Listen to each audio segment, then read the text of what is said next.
Alright, tonight we're picking up in our study, in our outline under Old Testament Palestine. We've so far covered the patriarchal period, Abraham, Isaac, Jacob, and Joseph's travels.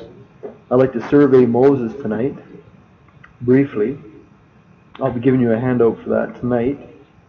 And then I'd like to either start or complete what Canaan looked like before it was parceled out to the various tribes under Joshua. So we're going to try to look at pre-conquest Palestine as well. Both of those are very interesting studies. So let's start with Moses. You're going to need your Bibles open to Exodus and Numbers. If you'd like to hold your finger here in Exodus and turn to Numbers 33 first, you'll find that there's a summary of the journeys in this 33rd chapter, in case you didn't already know that.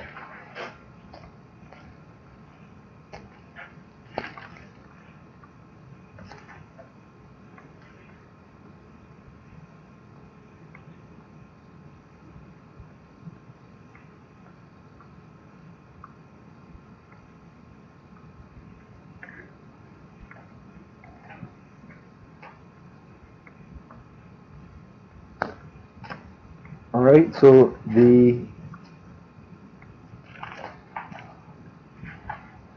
first 49 verses of Numbers chapter 33 give us a fairly complete summary of the main stops of in the Exodus journeys. However, Moses' travels are more extensive than just the Exodus journeys itself, and so we have to go back to the book of Exodus.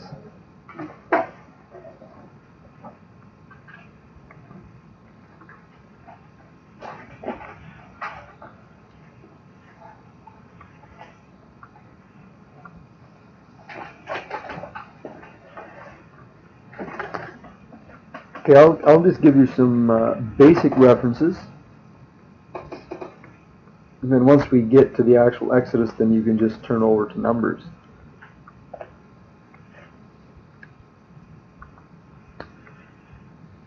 Exodus chapter 2 opens with the birth of Moses. First 9 verses tells us that he was born and raised in the immediate vicinity of the Nile River. That was where he was hidden and drawn out of the water.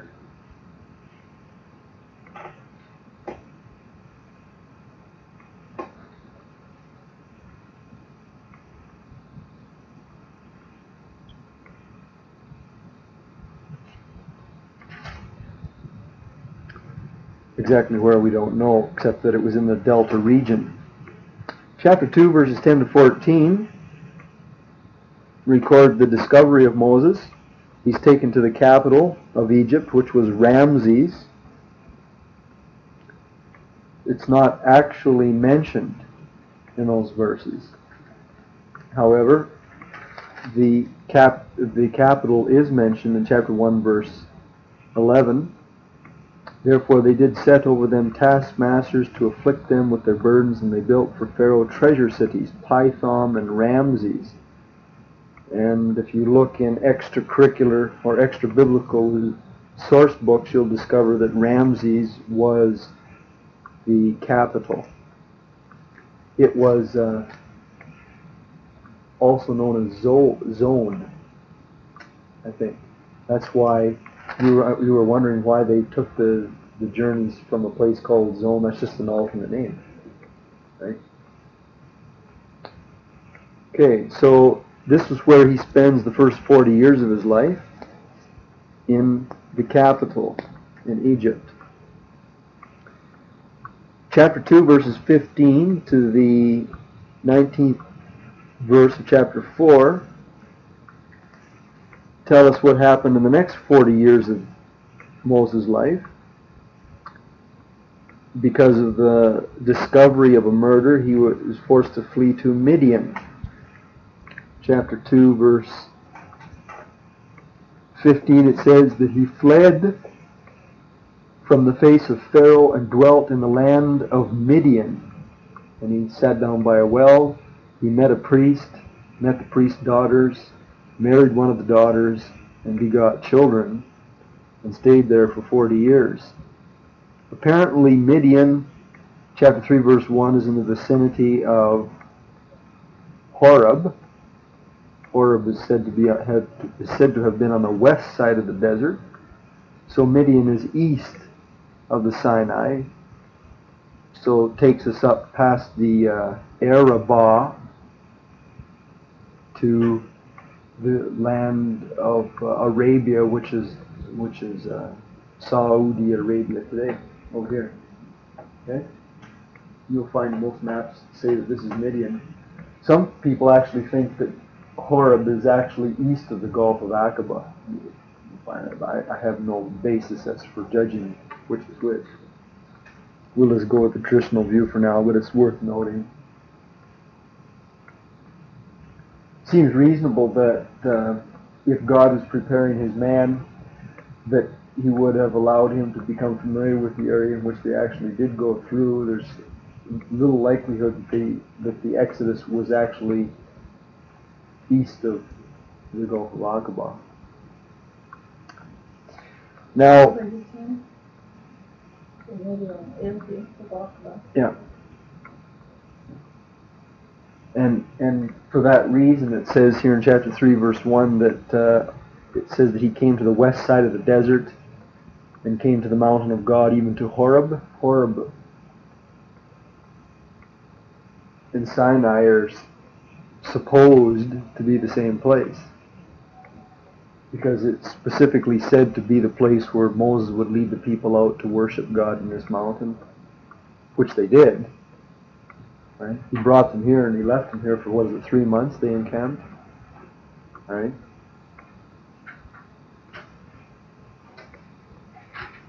Some people think that this is the west side of the desert over here, east of the Aqaba.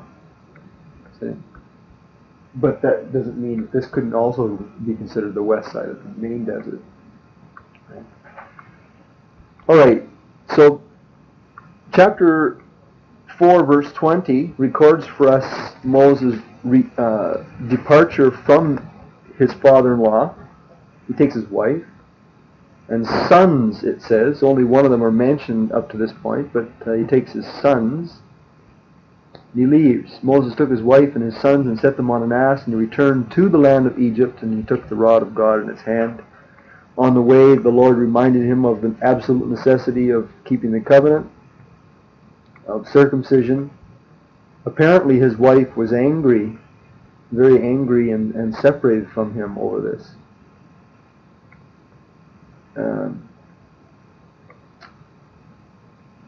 Because it says that later on, when he actually had brought the children of Israel down to Mount Horeb, that this is where Jethro, his father-in-law, met him. Remember the big deal over the 70 elders of Israel that were chosen? And he brought his wife with him. So maybe that was why he came in the first place. Heard that they were there. All right? Maybe he was tired of the grandsons or something. All right? So he returns to Egypt. Now, I've taken the time to break down all of the specific movements of Moses in Egypt, which I won't go through with you tonight. I don't want to take that time. But it's pretty interesting. In and out of Pharaoh's court, out into the country, several times. Dozens of times. I shouldn't say dozens. At least, he made at least 8 appeals. 8 appeals to Pharaoh in the court. He met Pharaoh at least twice outside the court at the Nile River. All right? And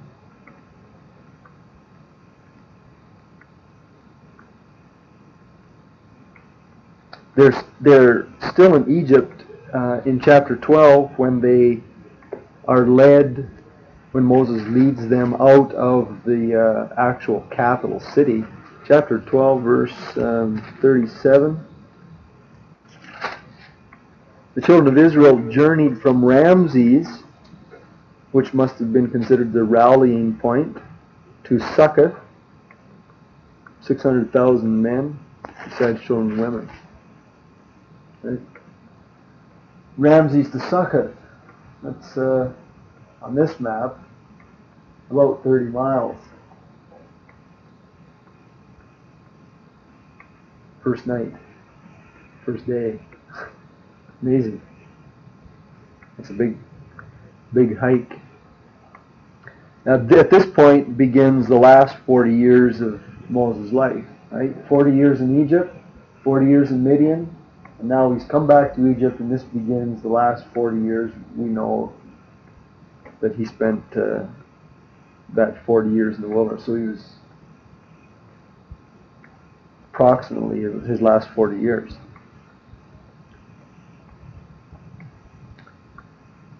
Chapter 13, verse 17, familiar verse, it's a key verse. It came to pass when Pharaoh had let the people go that God led them not through the way of the land of the Philistines, although that was near, for God said, lest the people repent. Rather, verse 18, he led the people through the way of the wilderness of the Red Sea. Right? So one trail comes through here, the way of the land of the Philistines. Gerar up here on the coast of the Mediterranean was Philistine country. Beersheba was Philistine country. All the lowlands. So this direct route was the way of the Philistines. Rather, God took them in the devious route southward to prepare his people.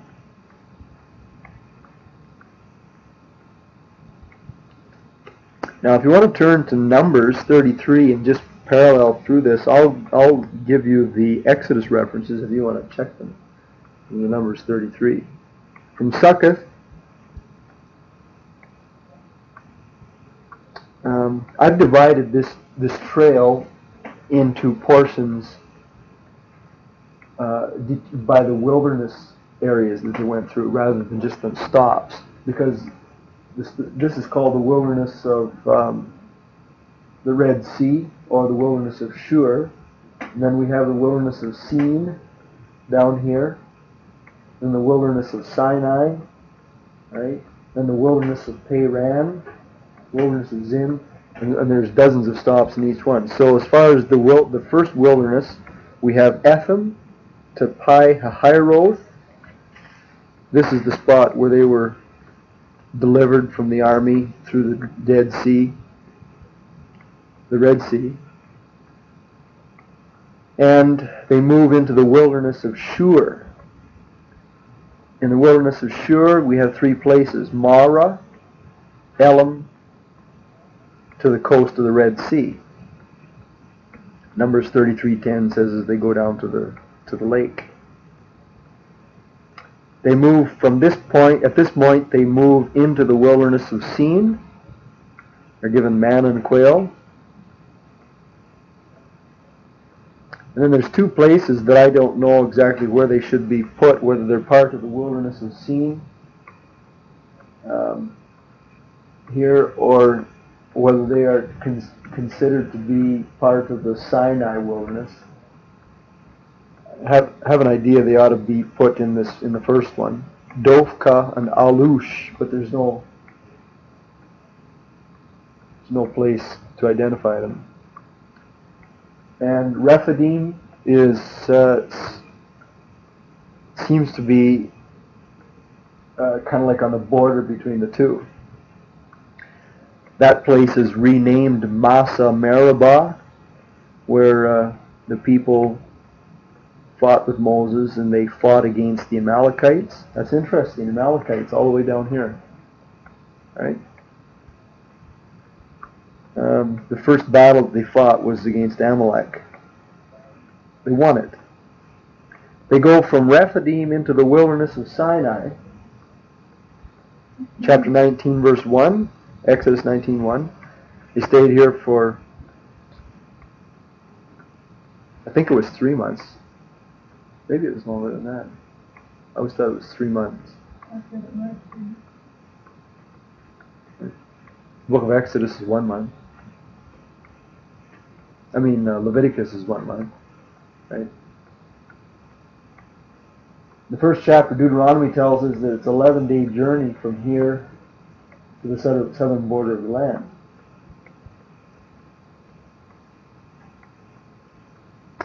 Anyway, once they leave the wilderness of Sinai, it says they enter into the wilderness of Paran. Exactly where the division here is, I'm not sure, because there's 3 places that are mentioned: Taberah, Kibroth, Hattaavah, and Hazeroth. All of these were bad stops. God killed a bunch of them with fire. Another place, He plagued them by rotten food, poisoned their food, and then leprosy on Miriam. So going through the wilderness of Paran, they finally came to Kadesh, which is in the wilderness of Zin. Chapter 13, verse 21. After their sin in Zin, it would be hard to memorize these spots, right? After their sin in the wilderness of Zin, they wandered in the wilderness, and the book of Numbers gives us 1, 2, 3, 4, 5, 6, 7, 8, 9, 10, 11, 12, 13, 14, 15, 16, 17, 18 places. 18 places in Numbers chapter 33, going from verse 18 to verse 35.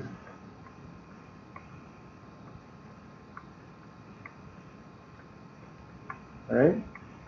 18 places they wandered in this 40-year, that they stopped at during this 40-year waste of time. It starts with Rithmah, and they end up at Ezion-Geber, right, down here at the tip of the Gulf of Aqaba. That is said to have been the last place, and then it specifically says in chapter 20, verse 1 of the book of Numbers that they returned into the wilderness of Zin. This is where Miriam and Aaron both died. And this is where Moses sinned. So Israel failed at Kadesh Barnea, and 40 years later, right at the very end, Moses failed in the same spot. They were at Kadesh Barnea both times. All right? He just had his stomach full of them, you know. Actually, Aaron didn't die until they got to Mount Hor. First Miriam died, then Aaron. They had a battle in chapter 21 against the Canaanites in Hormah. So the first battle was with Amalek. The next battle was against Amalek again, when the first time they came to Kadesh Barnea and they tried to go into the land, right? They failed. They decided they were going to go up anyway. And 40 years later, they fight against Caanan. This time, God gives them victory because they are on their way into the promised land now. Okay, they go around Edom, chapter 21 of Numbers. It says that the heart of the people is much discouraged because of the way. They're going south instead of north. Mentions several places here that it's hard to tell exactly whereabouts on this southern and northern jog it is.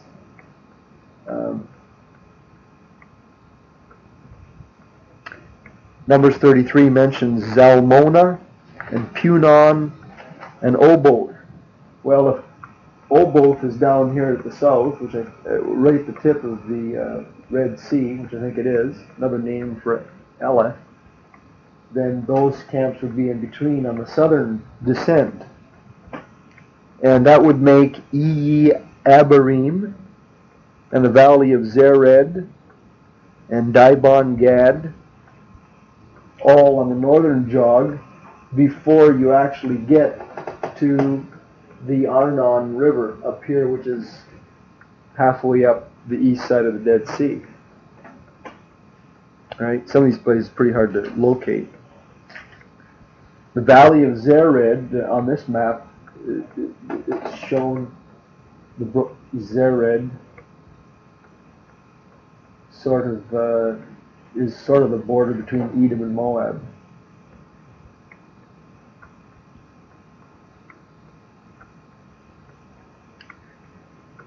They go from the Arnon River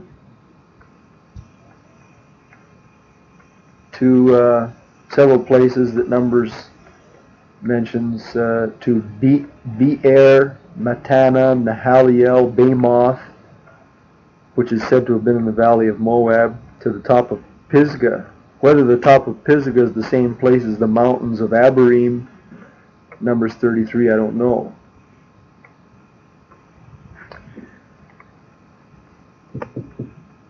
Right. So this is where they end up, in the plains of Abel Shittim, or the plains of Moab, the northeast corner of the Dead Sea. This is where Moses ends his life. So we have quite an extensive, compared to the other patriarchs, Moses moved around a lot. Moab. It specifically says in Deuteronomy 34 verses 5 and 6 that he was buried in the land of Moab over against Beth Peor.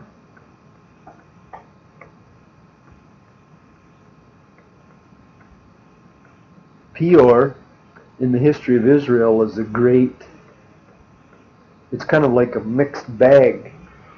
I think it was on Mount Peor, or one jut of the mountain that he saw. He went up on Peor to look into the Promised Land, right? And it was in Mount Peor that he died too. All right, such is Moses. Any questions?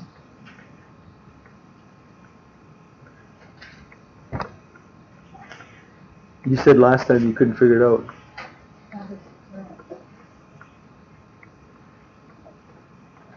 There's so many of those places that I couldn't find anything on the map. Yeah, the only way you can really guesstimate is find a name that you can pinpoint, and then you assume that all the other names are in between somewhere.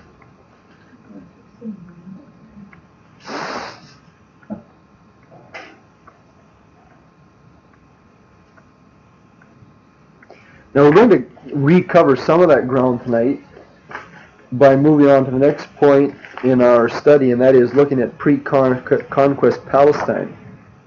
If you were to draw a map, just a rough sketch of Palestine,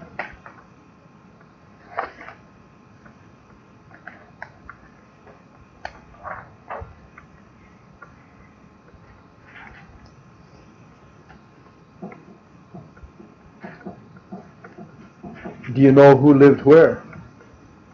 What peoples lived where?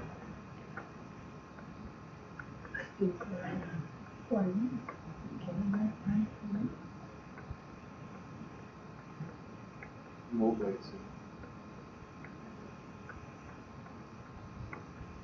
East side of the Dead Sea.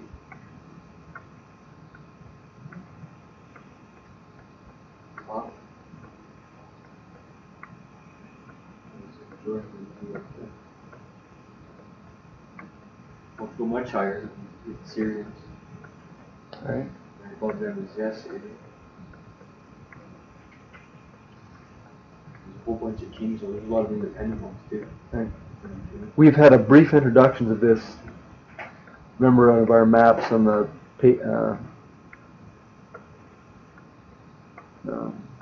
in our discussion of the Table of Nations. Remember, Table of Nations. Which of Noah's 3 sons settled north of the Middle East, up into Russia? Japheth. Which of the 3 sons basically settled all of the world south of Japheth?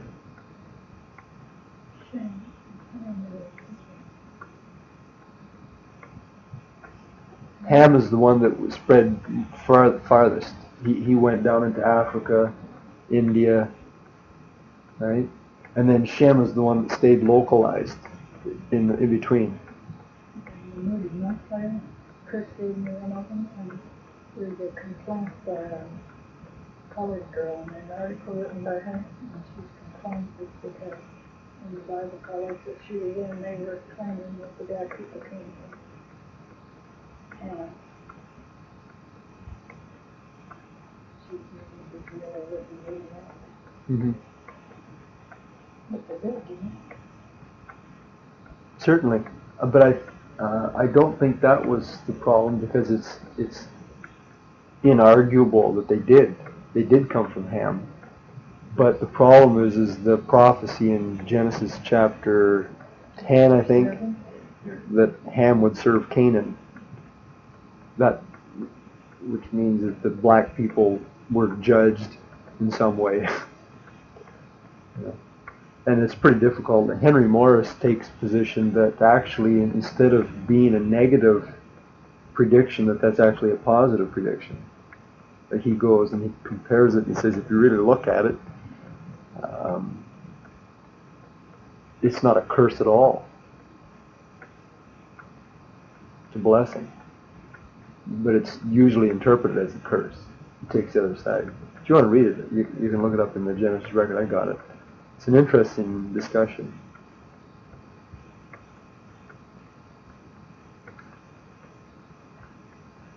Like to be, what the discussion revolves around is the use of the word servant. Is a servant, is it a curse to be a servant, or is it actually a ministry? And he takes the ministry angle of it, that it wasn't intended to be a curse of servitude, but that they have served mankind in many ways.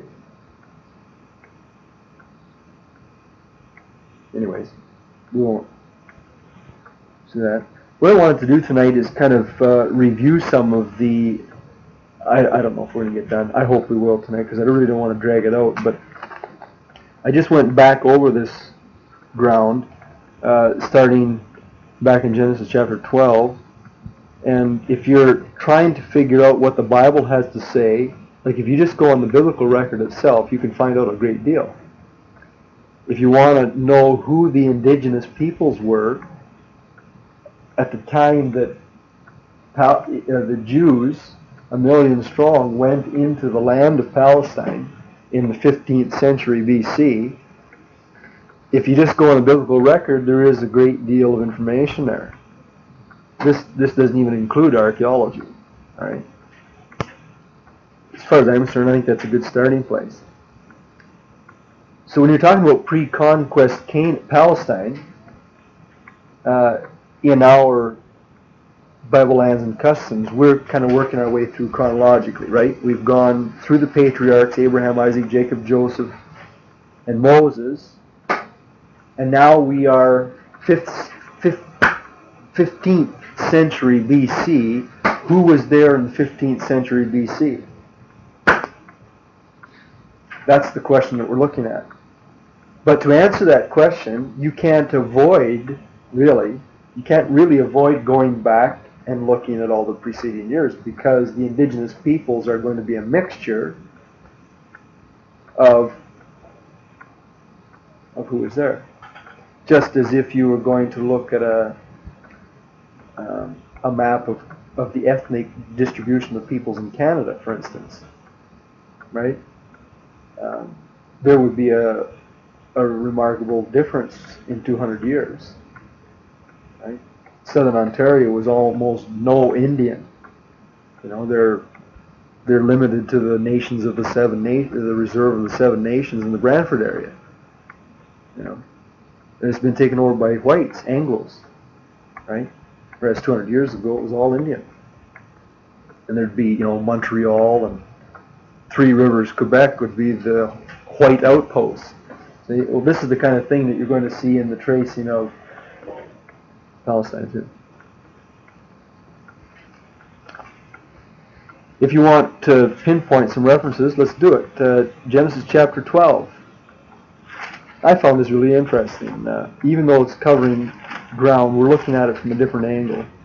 When Abraham went into the land 1900 years before Christ, he came to Shechem. Who was there? Who are the people that lived in Shechem? Remember?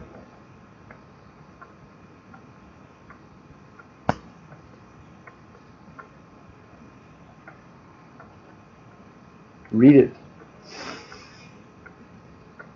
Genesis 12:6. Canaan. Right. Canaanites lived there. Chapter 13, verse 7. He has gone from Shechem to Egypt and then back up into the land of Canaan. He doesn't go to Shechem, he goes to Bethel. Who's in Bethel? 13:7.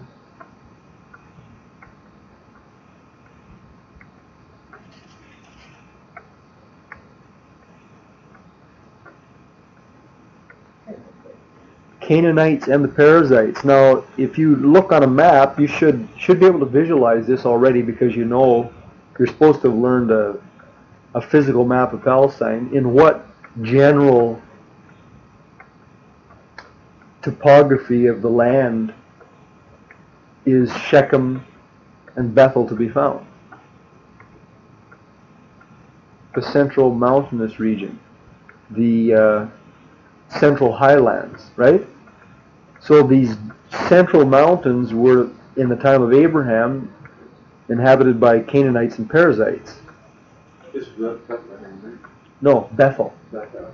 Right. Shechem and Bethel. Right?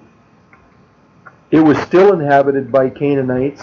Shechem was still inhabited by Canaanites in the days of Isaac, a generation later. Chapter 33, verse 18.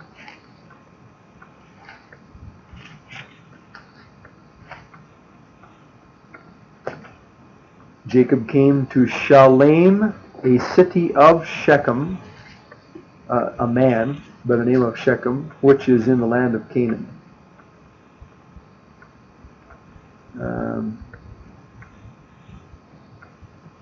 Let's see,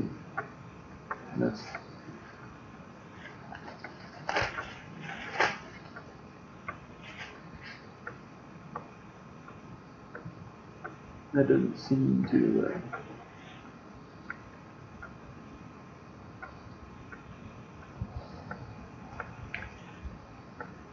Chapter 34, verse 2, it tells us that the guy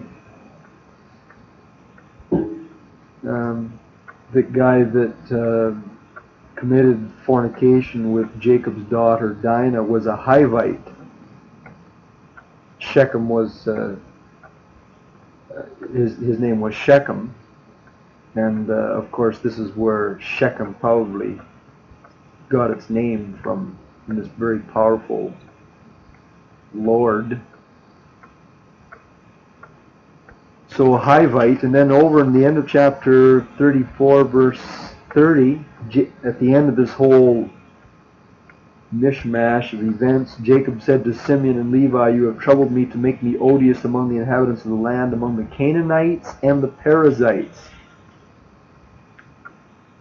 So they're still there a generation later. Right?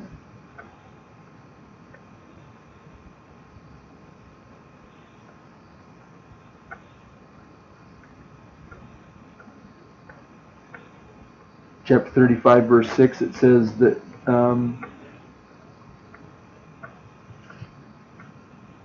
did I say Isaac? I meant Jacob. All right. Come to the 14th chapter of Genesis, still in the days of Abraham, and it gives us a very interesting picture of who was where. It tells us in the first verse that several kings from the Fertile Crescent area, Assyria, Babylon, Chaldea, those nations, Elam, they got together and waged a military campaign down in this Palestine part of the country, and it mentions the names of names. Now you almost have to read the whole first 10 or 11 verses to get it, but it actually mentions the name of people here, people groups. Now these are people in the vicinity. It actually mentions their towns. The king of Sodom, the king of Gomorrah, the king of Admah, this is verse 2, the king of Zeboim, the king of Bela or Zoar. Verse 5, the 14th year, Chedorlaomer and the kings that were with him, they came and they smote. Notice the names of these people groups: the Rephaim, and the Zuzim, and the Emim, and the Horites in Mount Seir. And they came to En Mishpat, which is in Kadesh, and they smote all the country of the Amalekites. So the Amalekites are in Kadesh. We're already familiar with that, aren't we? Remember when the Jews came up to Kadesh the very first time under Moses, 400 years after Abraham? Are you with me? When they came here to Kadesh Barnea and they rebelled, then they changed their mind and said, we want to go in. Who did they fight? They fought Amalek, and they lost. Well, 400 years before, in the times of Abraham, it was still Amalekite country. And it mentions Amorites and Hazazon Tamar. Interesting, eh?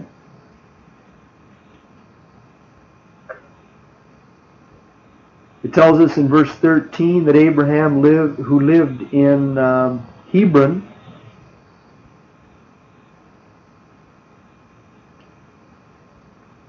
What's another name for Hebron?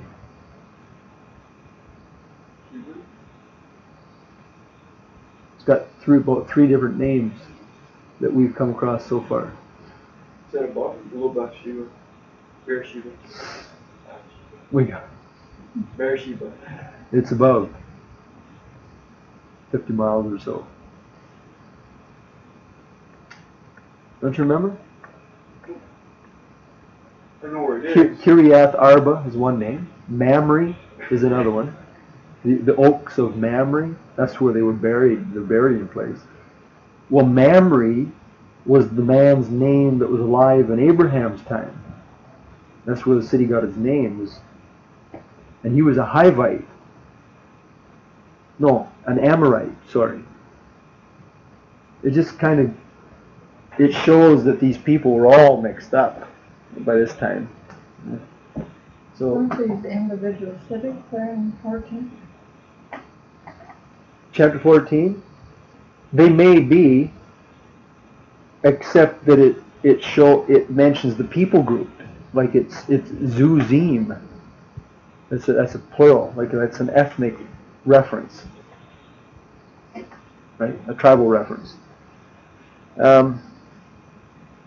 If you want to just hold your finger here, we'll take a quick break and go to Deuteronomy chapter 2, because when Moses... Are you confused now? I'm just trying to make it simple, and you have to go to Deuteronomy chapter 2. Moses, 400 years later, summarizes he condenses a lot of this changeover business. He brings it up to date. And this is where I kind of got caught. I'm not quite ready for class here, but the second chapter of Deuteronomy is good. Look at verse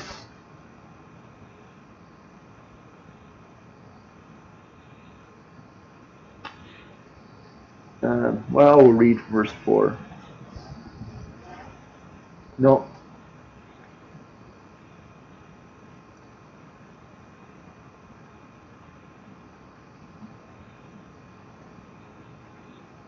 Let's see where.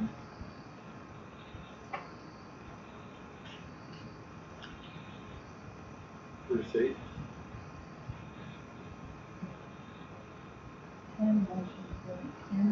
Right. I was just going back a little bit further to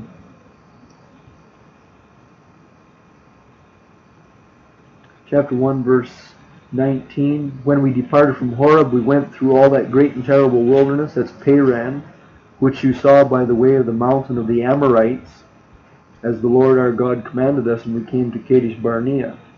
Now they had fought Amalekites in Rephidim, which is west of Horeb.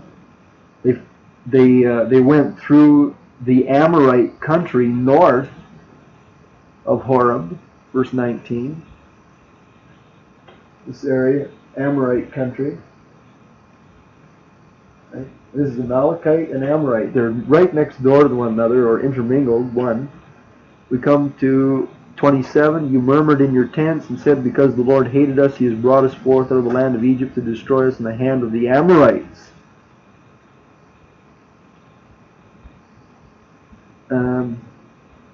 That description there comes right out of Numbers 13 and 14 and 15. The big giants and the walled cities and the sons of the Anakim.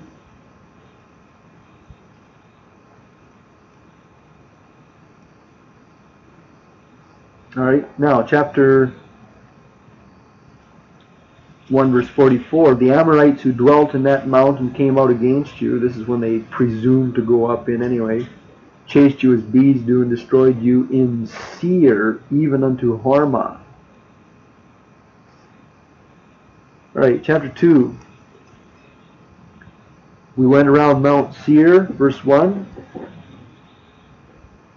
Verse 4, command the people to pass through the borders of your brethren, the children of Esau, who dwell in Seir. They shall be afraid of you.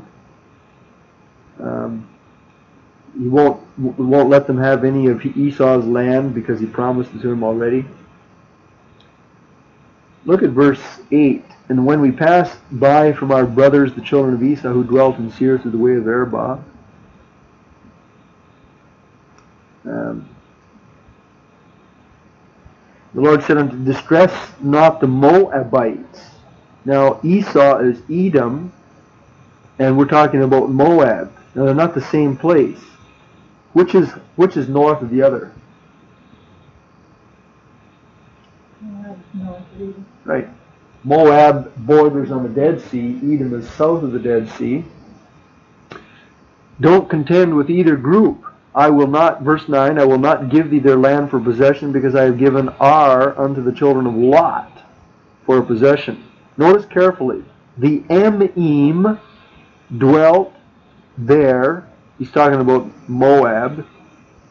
In times past, the people great and many and tall as the Anakim, who also were counted giants as the Anakim, but the Moabites call them Emim.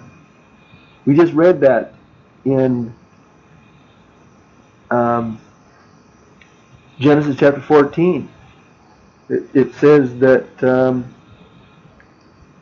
Chedorlaomer in Abraham's time fought against the Emim in a place called Sheva Kiriathaim, and this has got to be a place in Moab.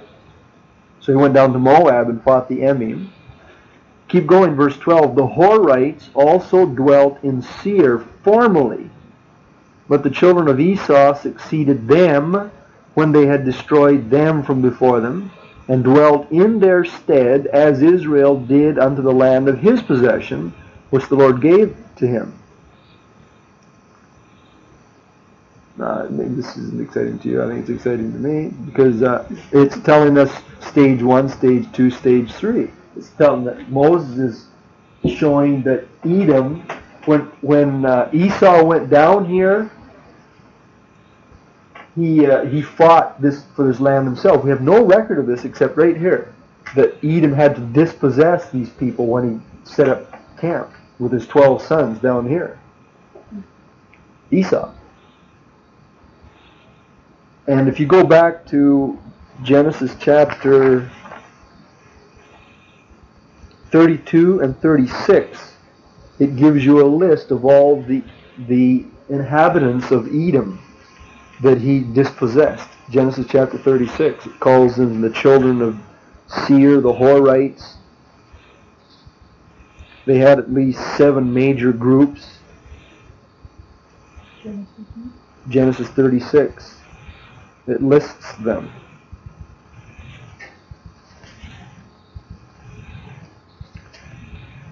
said, but if you understand this, then the prophecies in Revelation make sense.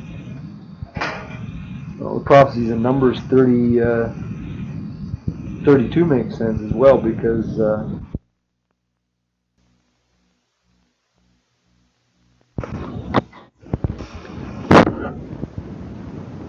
so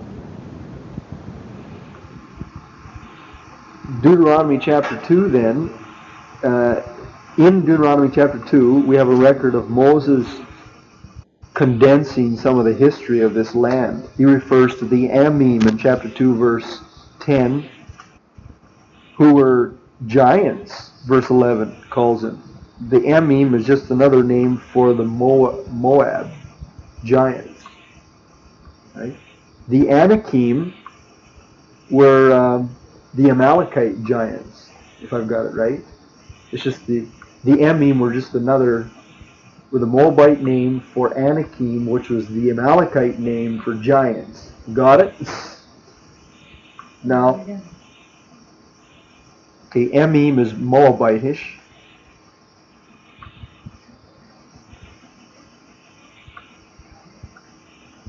And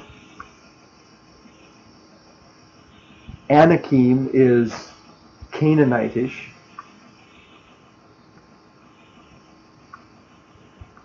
And what?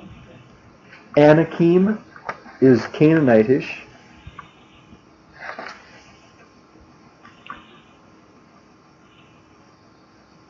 Now let's just continue on the same theme. We'll come back to verse 12 in a minute. Verse 19, and when you come near over against the children of Ammon, where's Ammon in relation to Moab? East. Where is Ammon in relationship to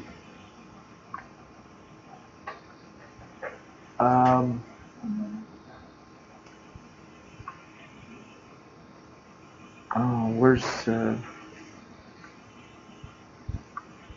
Amorites? Who are the Amorites? Where are the Amorites?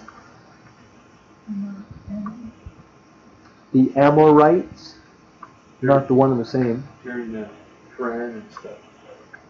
Okay, we find examples of them. This is called the mountain of the Amorites down here. But Moab, the Moabites and the Amorites were descended from what individual? Deuteronomy 2, verse 19.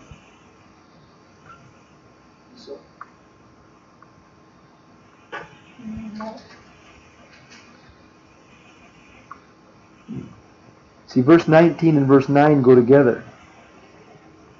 You know, don't distress the Moabites. Why? Because I've given Lot that country.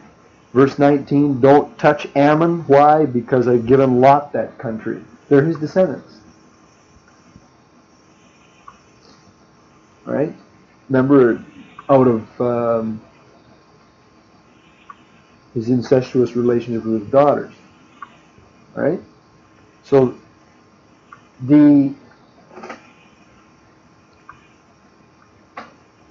apparently, if you look at the Dead Sea, this area right around the east of the Dead Sea is where Lot fled to Zoar. Remember, he went up. He didn't actually stay in the valley where Zoar was. He was afraid of the people, so he went up in the mountains, it says. And he had his two grandsons by his daughters, and from those two individuals came these two people groups, the Ammonites and the Amorites. No, wait, I've got it wrong. The Ammonites and the Moabites. Okay? The Ammonites and the Moabites.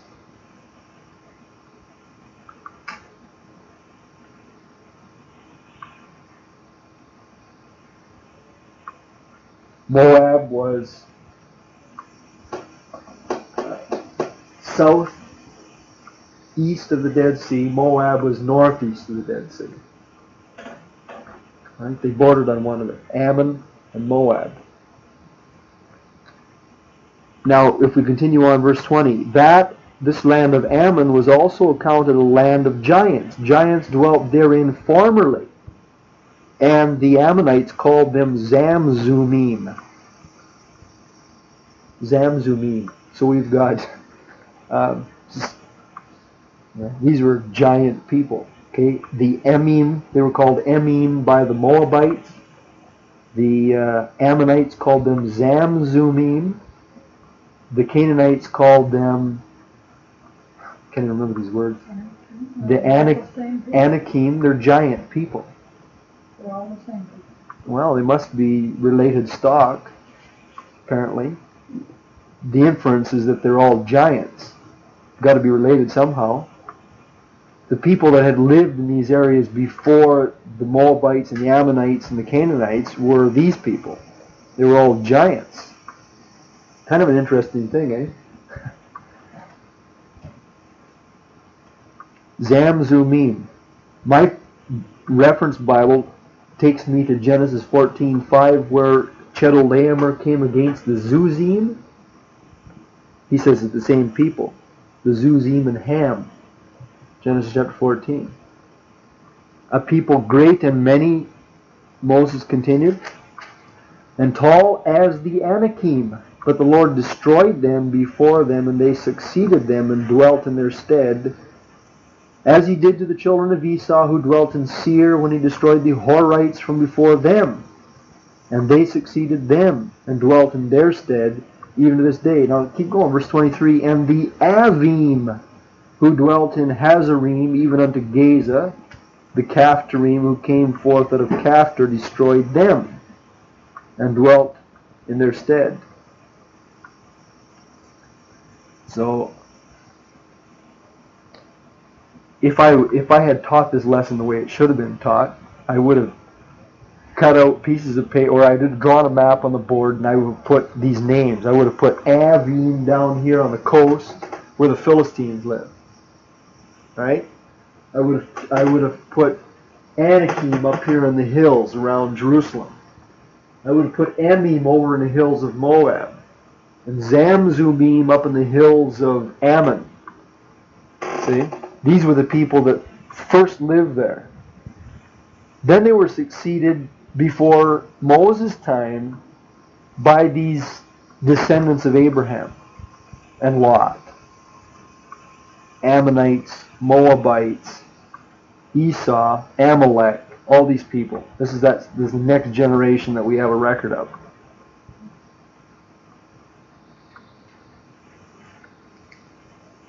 I'm sorry for botching it up like this. Actually, what we're trying to do is just kind of get a general picture, though. So, I mean, it's not that critical. I just want you to see some of the changeovers, right? You've got groups of Eames, and then you've got groups of Ites, right? If that helps. Goes from all these Eames to the Ites, Amalekites, Amorites, Ammonites, and then... Is that Hebrew? Are those... Is there any significance to the Eames? I don't know if Ites is or not. I don't know. But at this point, who was living there when Moses came in? Okay, the Ites, right? They fought against the Amalekites in Rephidim. They go through the mountains of the Amorites on their way to Kadesh Barnea. They fight against Amalekites and Canaanites in Kadesh Barnea. Let me give you the reference for that.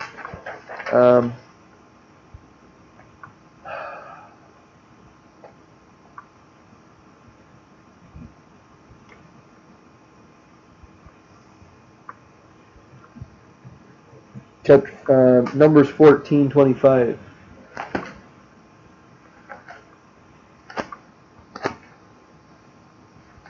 Right at the end of their big botch there in Kadesh Barnea. Numbers 14:25.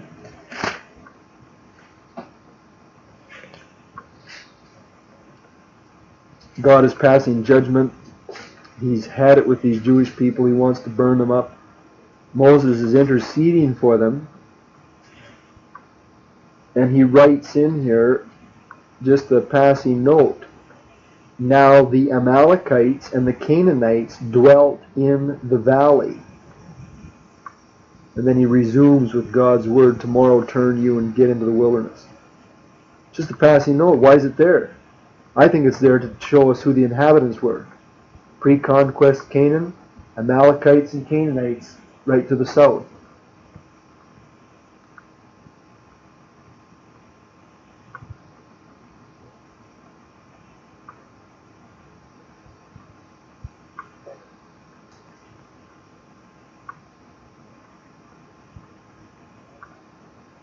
Let me take you back one chapter, so Numbers 13.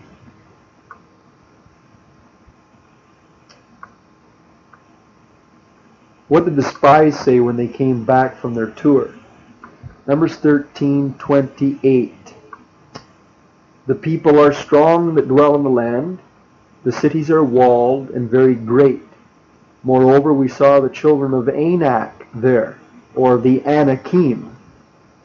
Now, notice verse 29. The Amalekites dwell in the land of the south. The Hittites and the Jebusites and the Amorites, there's three different people groups, dwell in the mountains. Hittites, Jebusites, Amorites dwell in the mountains. The Canaanites dwell by the sea and by the edge of the Jordan. Actually, we could have just read that one verse and quit tonight. I know. Numbers 13:29. Get it? I was interested in tracing through the long term, though. I wanted to turn the pages a little bit. All right. There's been no mention of Philistines, has there? Recently?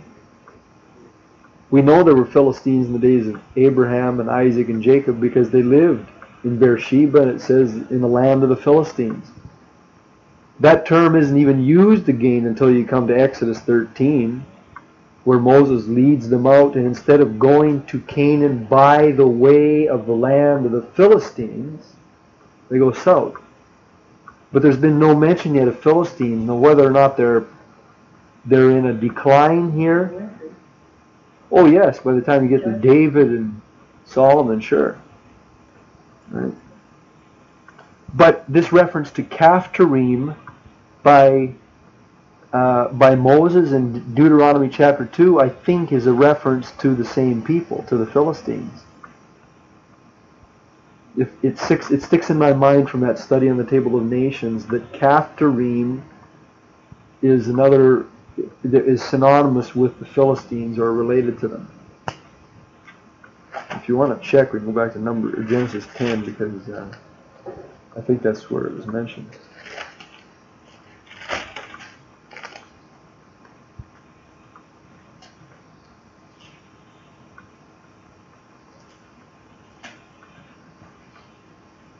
Oh yeah, Genesis 10:14.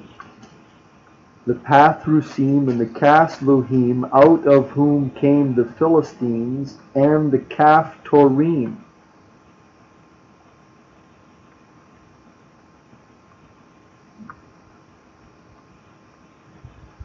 Anyways. And 16, 17. What does it say? Well, in 15 it says, Canaan begat Sidon, his firstborn and Heth, and the Jebusite, and the Amorite, and the Jebusites, and the Levite. Right. Okay.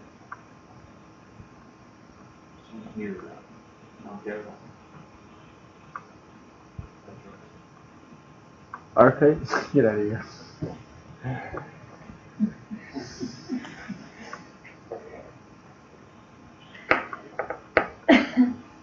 All right. We were just in Numbers 14, right? And I told you there's that one verse 25, that the Amalekites and the Canaanites dwelt in the valley. This is while Israel is on the way into the land under Moses. Not only did they dwell in the valley, but the last three verses of the chapter, the people decide to go up on their own. It says, the Amalekites and the Canaanites are there before you. So far, so good. You shall fall by the sword because you are turned away from the Lord. Therefore, the Lord will not be with you. But they presumed to go up into the hilltop. Nevertheless, the Ark of the Covenant of the Lord, and Moses didn't go out of the camp. Then the Amalekites came down, and the Canaanites who dwelt in that hill, and smote them, and routed them even unto Hormah. So they didn't just dwell in the valley, they also dwelt in the hills. Which pictures to me that they just lived anywhere in the area, in the southern country.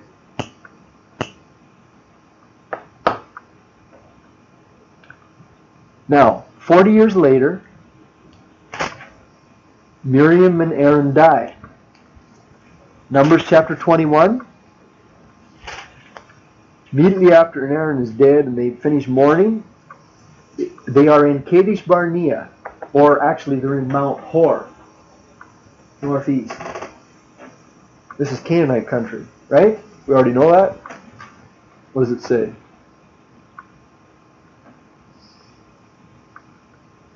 We have a turnover recorded. Verses 1 to 3. They utterly destroyed these Canaanites and their cities, and he called the name of the place Hormah. Well, big deal. It was already called Hormah before. But instead of the Jews being destroyed, it was the Canaanites being destroyed.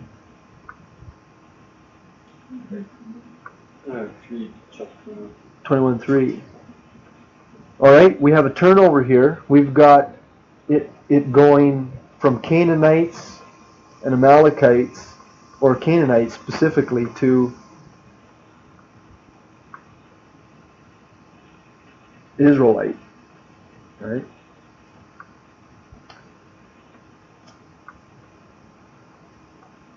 Chapter 21, verse 13.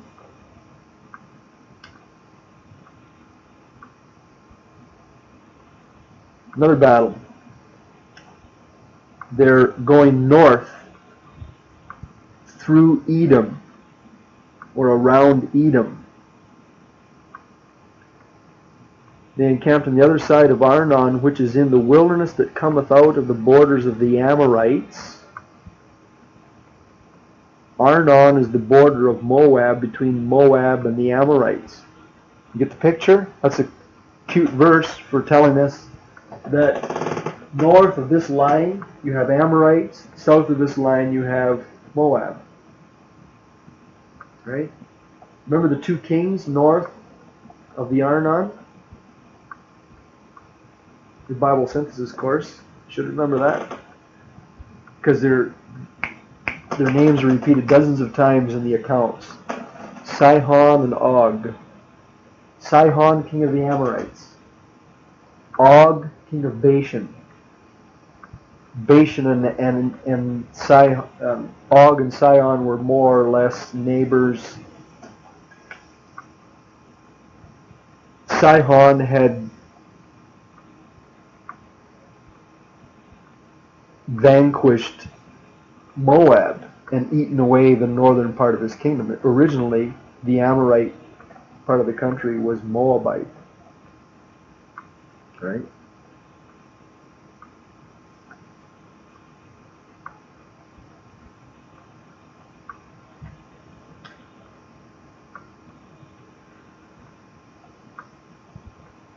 Now this 21st chapter of Numbers is pretty crucial for giving us the turnovers here. So we have another turnover. We have, well, that doesn't actually, that just defines the borders for us. We have a turnover recorded in verse 21 and following.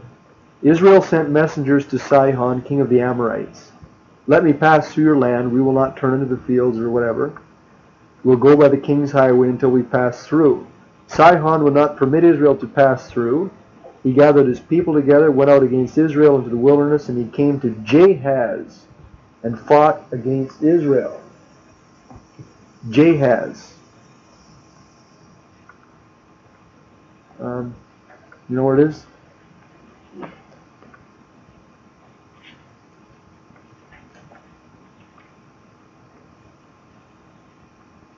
I don't have it on my map.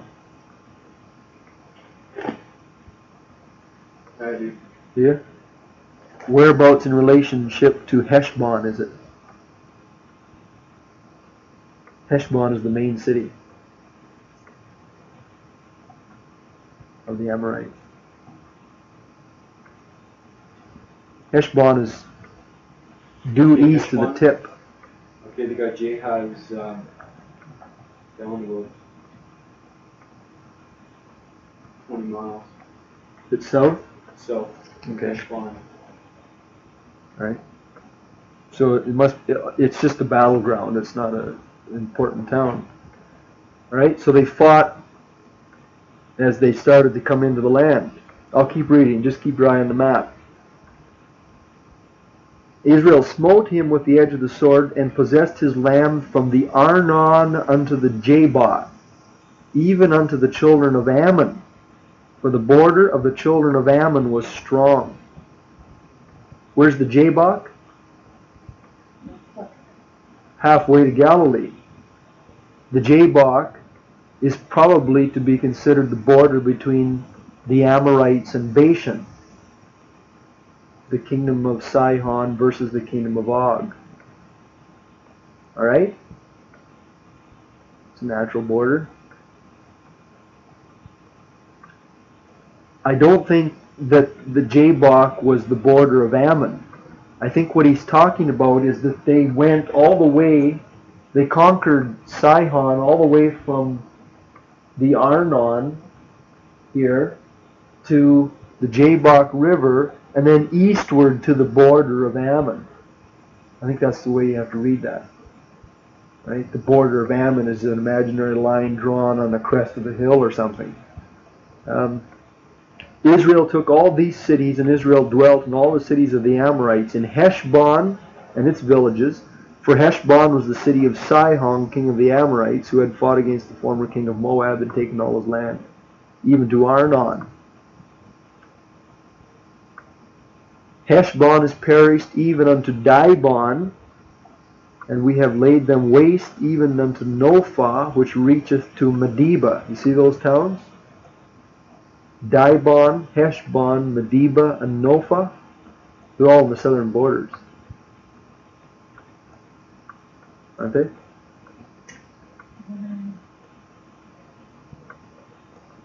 Thus Israel dwelt in the land of the Amorites, verse 31. So we have a turnover here. It goes from Zamzummim to Amorites to Israelites. That's Numbers 21:31. Verse 32, Moses sent to spy out Jazer, probably a special stronghold. They took the villages thereof, drove out the Amorites.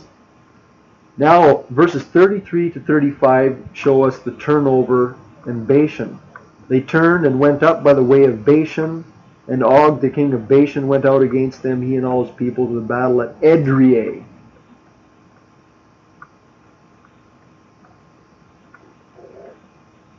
They smote him and his sons, they possessed his land. So 21:35, they wipe out Og. Now, Israel's territory, this is important. This land is renamed what?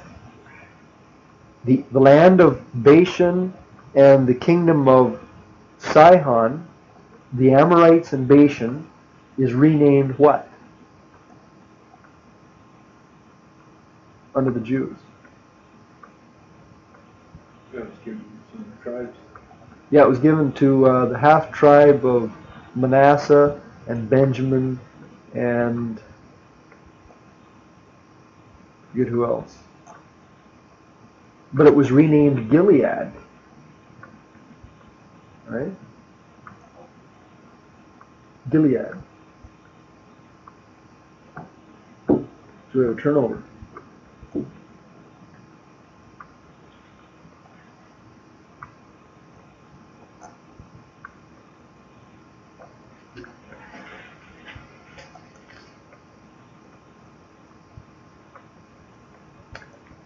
Now, chapter 22 begins the whole ordeal with the king of Moab and the elders of Midian calling down Balaam. Now this is somewhat confusing. I haven't quite got it sorted out yet. Maybe you can help me tonight. I don't know. They are camped northeast of the northern tip of the Dead Sea. All right? They're sitting there, probably for weeks or months at a time, while all this battle is going on around them.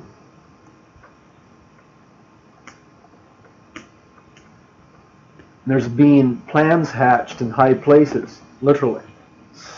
All right? Now let's read it. Look at verse 4. Verse 3, Moab was distressed because of the Israelites. Verse 4, Moab said to the elders of Midian. Now where is Midian? To your knowledge. South of Edom.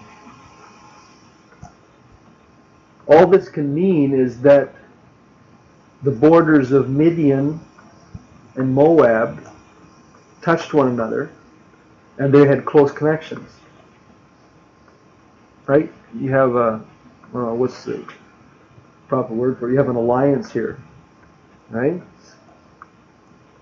So they send messengers to get Balaam, verse 5, to Pethor, which is by the river of the land of the children of this people. Where's that? The Euphrates River. Pethor is on the Euphrates. Verse 5, 22:5. That's 400 miles north. Now that's quite a realm of influence, isn't it, for this diviner?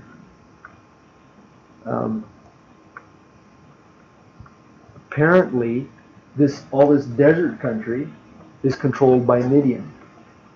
It goes right up to the Euphrates, up until the other kingdoms up there, right? So they go get him and they bring him down, and as a result of this, God passes judgment on them. We read about this in chapter 25, verse 15.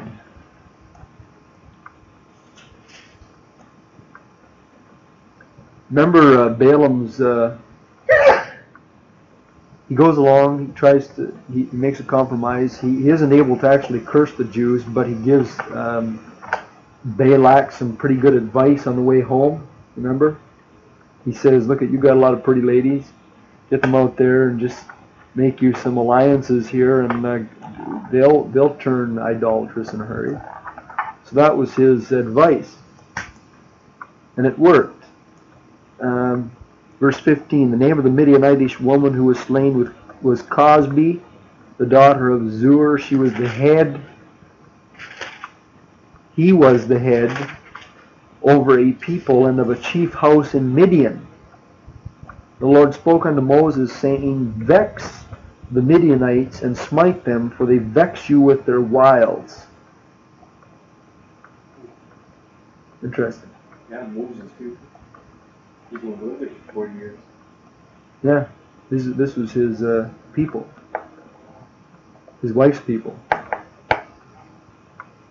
Interesting, eh? That must have been hard. Well, anyway, chapter 31, they finally do it.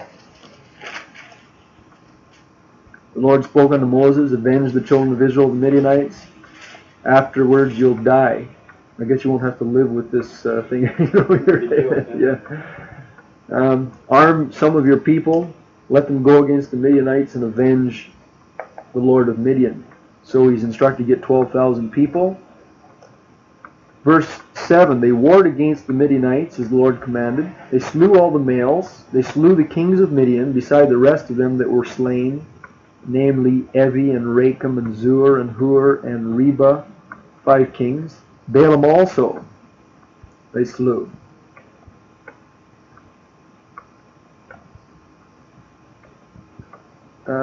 And they took all these people captive, and Moses was angry because they did it. Eventually, they distributed it properly. So then you're back down there and fought, huh? Well, if Balaam went home, what it's telling us is this is a major campaign. It says they destroyed all the cities of the Midianites, which means that they probably went into the whole area and hit every major city, stretching from down here all eastward and up north in the whole land of Midian. Midian basically is like Saudi Arabia. It just covers the desert. So there wouldn't be all that many towns, but the ones that would be there would be major ones. And Midian apparently stretched all the way up to the Euphrates River. I never really realized that before. I always just thought that, that's one way to take it. I don't know if that's actually correct or not. It's worth double checking. That's either true or Balaam had individual fame. Like how else would they know about Balaam unless they had probably some kind of connections with him already in their kingdom? If there was other kingdoms in between, that would make it more difficult for Balaam's influence to reach these people. And the desert does go all the way up to the Euphrates. Does it say what nationality they are? Remember your question about that we had last class about Joseph being sold by the hand of the Ishmaelites and the Midianites? That would easily fit in with the fact that the Midianites were traveling way up here.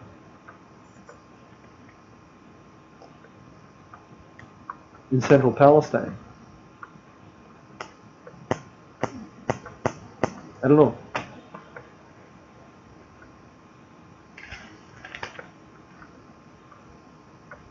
Well, just to show you, it says in chapter 32, verse 1, that the tribes east of the Jordan renamed the place Gilead. When they saw the land of Jazer and the land of Gilead, that behold, the place is a place for cattle. So they established it.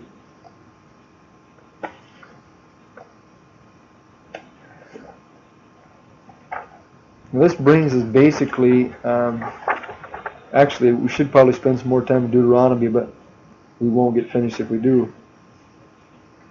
So we come to the book of Joshua, which actually names the names of people groups that are there.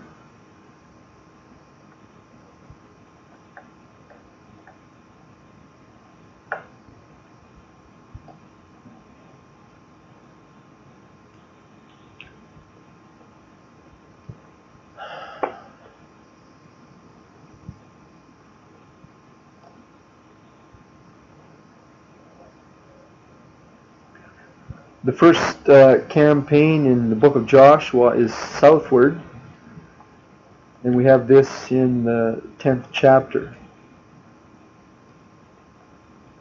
Joshua chapter 10. There's 5 kings of the Amorites south of Gibeon. Gibeon is just north of Jerusalem, right? So this whole southern portion of Palestine is controlled by Amorites. Some of the names, if you read through that 10th chapter, they go from, see, we covered this in synthesis. He chased them he started at Gibeon. They chased them about 5 miles northwest to a place called Beth Horon. And then about 15 more miles southwest to Makkedah. Then Joshua comes all the way from this area here. He goes back to Gilgal, which was his base of operations. And then he sends his troops down to the same area in the hill country of Makkedah in the southwest, about 25 miles this way. Comes back down into here and they mop up the remaining pockets of resistance. All the way from Makkedah in the southwest to Hebron, about 25 miles south of Gibeon. And it says they go all the way to Kadesh Barnea, about 80 miles south of Hebron, and then up to Gaza. Did I lose you? They start here about Jericho. They come up just 5 miles, then they come down about 20 miles. That is the main battle, right? From here, Joshua goes home and then sends his troops out, and they come back to this area here, and they just mop up. They go to Hebron. They come down to Kadesh Barnea. They come up to Gaza. And we're talking the whole southern part of Palestine. Right? So the first conquest is Amorites. The first campaign. The next campaign was a northern campaign, and this is chapter 11 in the book of Joshua. And it was centered in Hazor, which is about 10 miles north of the Sea of Galilee.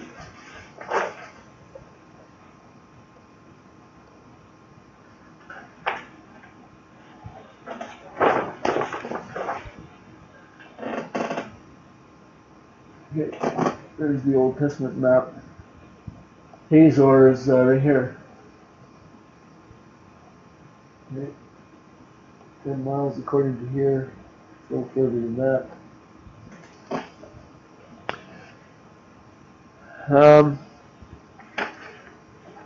To summarize this, he goes 80 miles north from Gilgal to Chinnereth, or the Sea of Galilee. This time the battle is against confederated Canaanite armies. These are Canaanites. Down here they were Amorites. Up here they're Canaanites. There's a battle in Merom right here.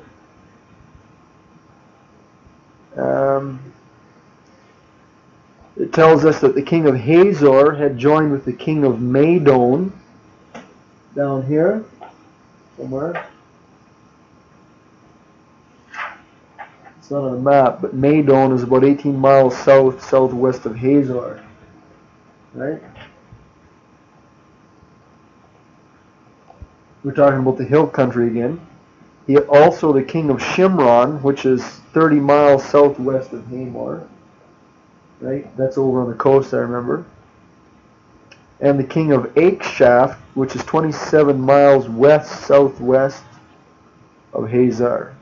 So there's several kings here, right along this area, that are confederated with this main guy up here in Hazor. And it also mentions that there are groups of Canaanites, Amorites, Hittites, Jebusites, and Hivites in the mountains and lowland regions. So this is a united enemy right across the north border. Mountains and valleys. It says they chased their enemies about 50 miles, towards Sidon up here, from Meron. They about 25 miles up, and then they came back towards Hazor after about a 25-mile circle route. And it gives a summary in chapter 12.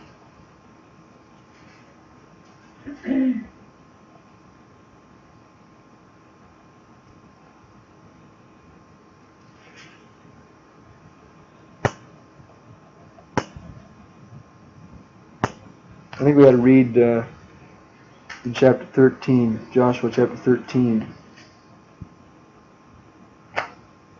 This gives us a summary of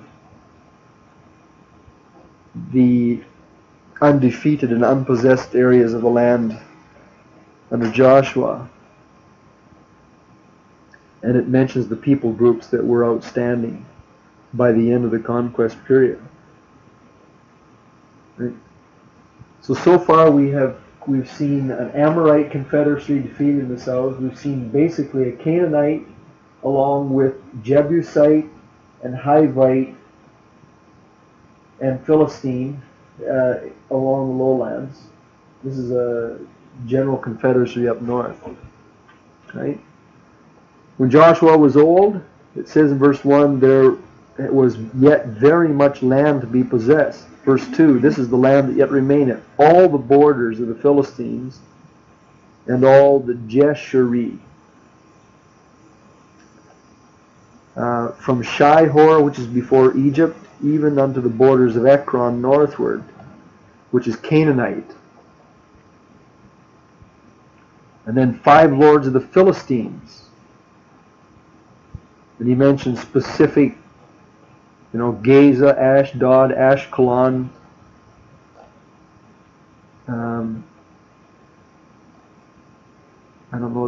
Gitti, and Ekron. There's that Avim again. Wasn't that the name that we saw before that Moses mentioned? Avim.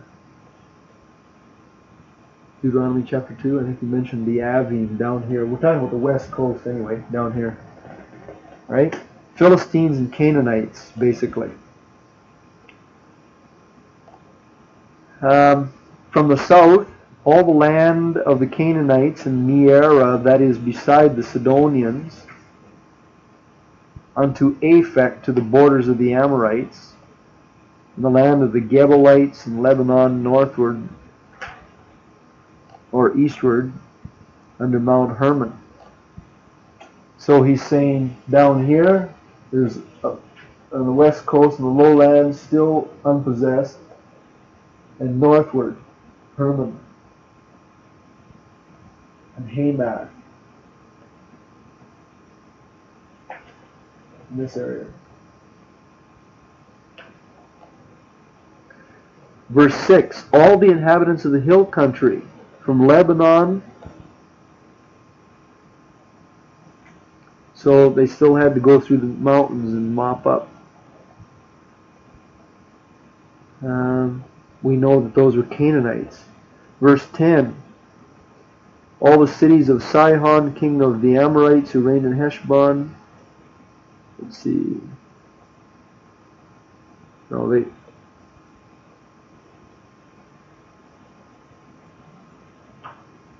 it mentions verse 13. The Jeshurites and the Maacathites were never defeated.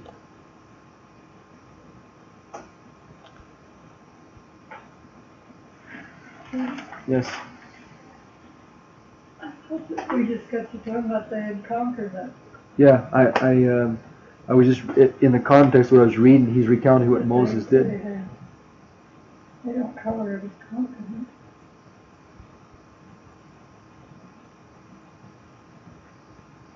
The border Arnon and a lot of countries. Well, they could be wrong.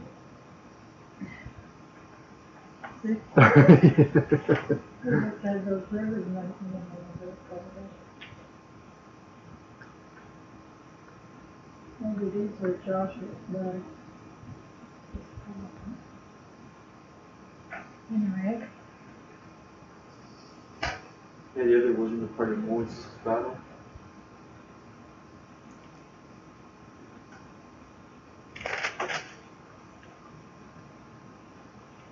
We're almost done here. I just want to go through this 13th chapter.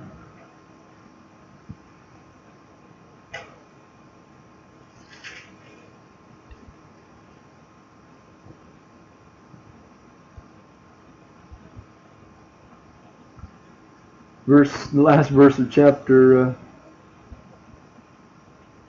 I'm in chapter 15 here. It says, "As for the Jebusites, the inhabitants of Jerusalem, the children of Judah could not drive them out, but the Jebusites dwell with the children of Judah and Jerusalem unto this day." And it wasn't until King David's time that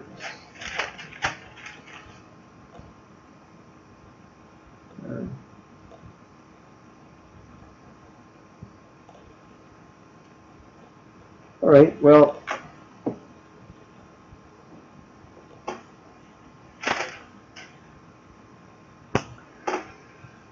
that's a general picture anyway. I guess that's the main thing. Get the general idea. Try to get a map to you in the summer next class. And we'll move on. to we'll chart out the inheritance, the post-conquest Palestine, general inheritance of the tribes.